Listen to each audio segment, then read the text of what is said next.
Okay, the second reading is just the second part of this article on electroreception, and so I will keep going and finish it for you.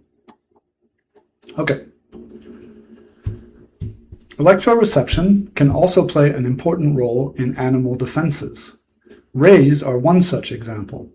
Young ray embryos develop inside egg cases that are attached to the seabed. The embryos keep their tails in constant motion so as to pump water and allow them to breathe through the egg's casing. If the embryo's electroreceptors detect the presence of a predatory fish in the vicinity, however, the embryo stops moving and in so doing ceases transmitting electric currents until the fish has moved on. Because marine life of various types is often traveling past, the embryo has evolved only to react to signals that are characteristic of the respiratory movements of potential predators such as sharks. Many people fear swimming in the ocean because of sharks. In some respects, this concern is well grounded. Humans are poorly equipped when it comes to electroreceptive defense mechanisms. Sharks, meanwhile, hunt with extraordinary precision. They initially lock onto their prey through a keen sense of smell. 2/3 of a shark's brain is devoted entirely to its olfactory organs. As the shark reaches proximity to its prey, it tunes into the electric signals that ensure a precise strike on its target. This sense is so strong that the shark even attacks blind by letting its eyes recede for protection. Normally, when humans are attacked, it is purely by accident.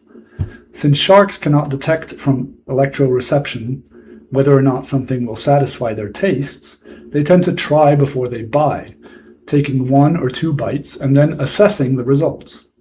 Our sinewy muscle does not compare well with plumper, softer prey, such as seals. Repeat attacks are highly likely once a human is bleeding, however. The force of the electric field is heightened by salt in the blood, which creates the perfect setting for a feeding frenzy. In areas where shark attacks on humans are likely to occur, scientists are exploring ways to create artificial electroreceptors that would disorient the sharks and repel them from swimming beaches.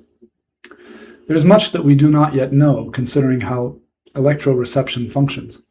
Although researchers have documented how electroreception alters hunting, defense, and communication systems through observation, the exact neurological processes that encode and decode this information are unclear. Scientists are also exploring the role electroreception plays in navigation. Some have proposed that salt water and magnetic fields from the Earth's core may interact to form electrical currents that sharks use for migratory purposes. All right, so very boring article, at least according to me. But there you go. There's an IELTS reading.